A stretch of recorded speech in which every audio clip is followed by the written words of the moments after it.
So yeah, we're on Strada Monumental still. Strada Monumental, in case you didn't know, was basically the first road that was built outside of Funchal. So it was from Funchal to Câmara de Lobos, and it was such a big deal when they built this at the time that they called it Strada Monumental, the monumental road, because it was such a monumental task on the island. 1910, 14, 15, somewhere around there. I actually want to do like a whole series on Madeiran roads. Today's a big day. We've got two vloggers in the car. Huh? It's the two of us in the front. Yeah, and there we go, and Andreas in the back there. Rue is one of our biggest fans at the business. He's been on a couple of tours with us before. This will be my fourth tour, actually. Fourth tour. So today we're kind of both making a video, and it's just the way it happened. It was supposed to be yesterday. You know, you guys were supposed to be on a different tour, and then with the weather, everything went crazy. So we're just kind of killing like 5 birds with like 2 stones here. And yeah, we're going to Plan B. All right. So the weather up in the mountains, I've been checking it. It's been opening and closing. Now it seems to be getting worse again. So it's hard to predict. And with the wind and everything, I think it's better for us to explore the west side, the southwest side. I think it'll be a better experience. I've got a secret location that you're gonna see, I guess. That's gonna go on the internet basically, but yes, that side.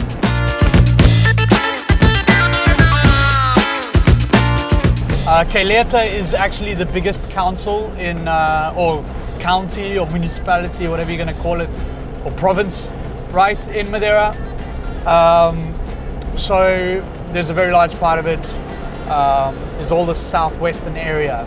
And if you had come here 20, 25, 30 years ago, right, you would have been in banana land, right? This would have been all farmland.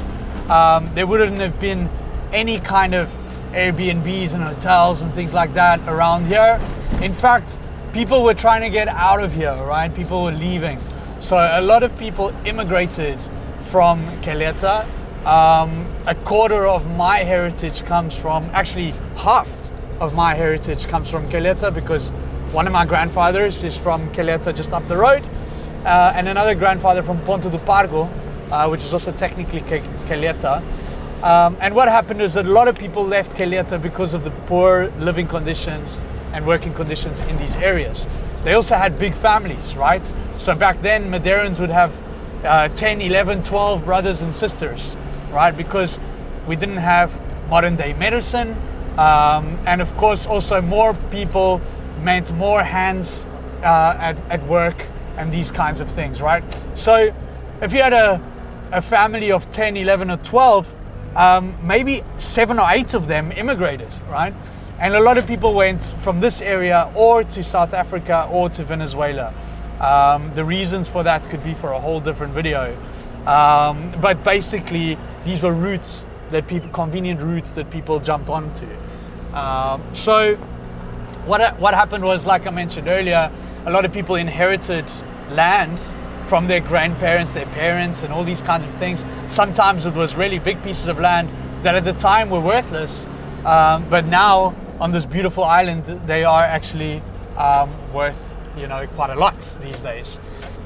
So some of it is being developed by people that don't even live here, but are technically Madeiran.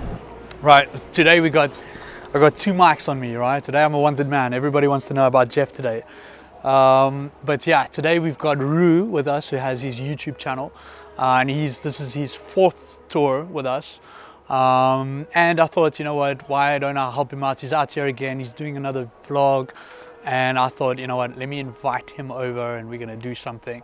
The other couple that is with us was set to do Pico Goivo, a sunset hike. However, we've gone on to Plan B, and I've basically kind of commandeered the tour, and once again killing 1,000,000 birds with 1,000,000 stones and just doing everything that we can. This is my friend Maria. She doesn't usually see me because she's in the afternoon shift. I'm usually here in the morning, but she makes great poncha. So how many? 1, 2. Usually it's orange cake, banana cake. The black cake is a traditional cake that we do, which is called family cake, or black cake, bol preto, or bol de familia. It's a sugar syrup-based cake. Some people say molasses, but I've heard that the sugar syrup is not actually molasses. So, you know, it's basically that. It's got some cinnamon in it. Probably got eggs as well, so just in case. But if you want something local, and everyone thinks it's chocolate cake, but it's not quite chocolate cake. And yeah, we're making poncha. We're doing something different today. Today we're doing something different. Cheers, guys. Cheers. Ching ching. Regional poncha, so orange, lemon, honey and rum. Original recipe was made by the fishermen that went out at sea, and because they were out at sea, they needed something, you know, warm and to keep them strong and even like willing to do the work of being at sea, right? So that's why they brought it with them. The guys from Kamara de Lobo was just next to Funchal, the fishing village. And then over the years, this kind of changed a little bit. It's hard to find exactly why, but now we've got, this is what we call the regional. So now if you ask for a regional, you're gonna get this as the original, right? However, the fisherman is the original. This one's got orange and honey. And we think it's for a couple of reasons. One, the farmers up in the mountains, they would have had access to honey, right? Bees and honey. And I don't think you'd also want to take honey on a boat, right? So I think maybe the sugar was easier to take on the boat and that kind of thing. And then orange, you know, I've got a theory about the orange, and I've heard this. It's not my theory. I've heard this from someone else who said that they put orange in just so that they could put less honey, right? So it was cheaper, right? Or less sugar. And that's where it comes from. And nowadays we drink this stuff, you know, we love to go out, have 1 or 2 of these. All right, no, never more than 1 or 2, okay, because this is strong stuff. You're gonna have to, you know, I've made a new rule that I'm only wearing hats once I cut my hair. But for you, I'll do it for you. Thank you. Well, Lisa won't let you cut your hair. I love hats. No, she won't. Nobody lets me cut my hair. Not my barber, not my wife. My daughter doesn't want me to cut my beard. She likes pulling it. But I've had to because it hurts.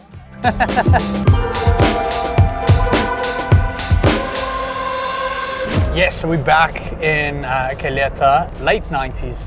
Would have taken you 2 to 3 hours. I have memories of this as a kid because my grandparents, one of my grandparents is from Keleta, the other one is from Porto do Pargo.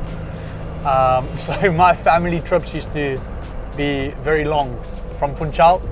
But there was nothing happening here, you know, it was just farming, you know, mainly for sugarcane and for wine, with more emphasis being on the wine, and probably even bananas, to be honest. I'm not clued up 100% on that. And these days, we've got more Madeirans living abroad than we have living in Madeira.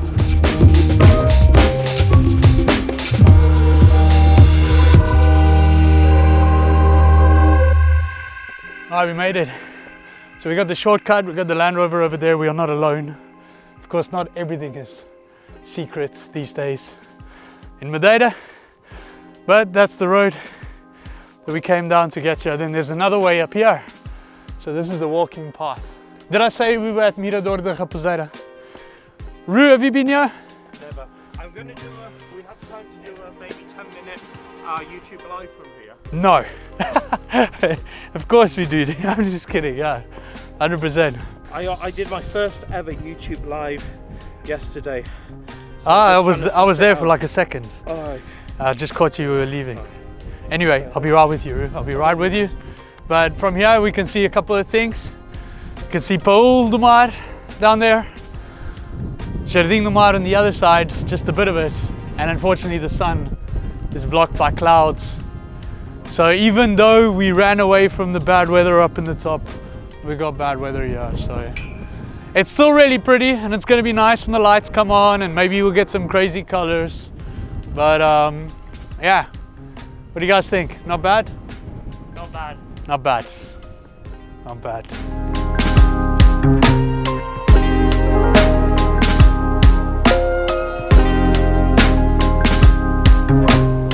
The point I wanted to get through in this video is that there is so much to see in Madeira, especially if you are with the right people, right? So if you guys are coming out to Madeira and you think that you know everything about this place, that you've seen everything, then make sure to book a tour with Hit the Road Madeira. And you won't, of course, be disappointed. Best tour operator in the world, right? hittheroadmadeira.com. Use the code Hugo for President to get 10% off of your booking. And today, or tonight, should I say, I've finally come out to see my friend's new place called Taboo. I've been meaning to come here for a while, and it kind of just slipped into my head on the way back into Funchal when we were coming out with these guys, thinking maybe tonight could be a good idea to come and check this place out. So it's based on a sister restaurant that they have in Câmara de Lobos called Ufusa, which is basically almost like a tapas style, quite a very modern tapas Portuguese style. So it's more like we would say doses, right? For anyone, for the purists watching, it's that kind of thing. It's little bits of food that everyone can share, and a modern take on Portuguese cuisine. It's very fresh, it's very nice, it's very trendy looking, and I've been wanting to come here for a while to try the mini francesinhas, which we don't see in too many places. In fact, I don't think I've seen it anywhere. So thank you, Taboo, for the amazing food. I'm sure it's going to be awesome. You don't have the hat. Oh no, it's in the car. You would have seen the hat earlier. Yeah. But thank you once again for another wonderful tour. Yeah. And there's two cameras there. I'm trying to look at mine. And Jeff, you outshine yourself on every single one. Even though the sun didn't shine on the last two occasions, it was an amazing company, and you're so full of knowledge. It's amazing, and especially with the South African connection in Calieta and the surrounding areas. You liked it? Yeah, I was so engrossed by the knowledge. You wouldn't think that Madeira was like this. It's multicultural in effect. It is, it is. Especially with those Bangladeshis coming in there. Oh, so you want to let everybody know on our side where they can find your video? Yeah. And if you look up Rue Photo and Travel, Rue Photo and Travel, because Andrea got it wrong last time. So that's Rue spelled R-U-E on YouTube, and also Facebook and IG, Instagram. Fantastic. So, Rue, do you want to go ahead and do the honors? So thank you very much for joining us for this vlog, and thanks to Jeff, thanks to Andrea behind that camera, thanks to Alonso behind that camera, thanks to my colonial cousins back there from North London. And let's hit the road. Let's hit the road. There we go. So have a great week or weekend, and I'll see you in the next one. Until then, bye. Ciao. Your turn, is it? Yeah, that's it. That was it. Hit the road. That was it. Cut. That's it. We're done. Now we're gonna go home and get back to our real jobs.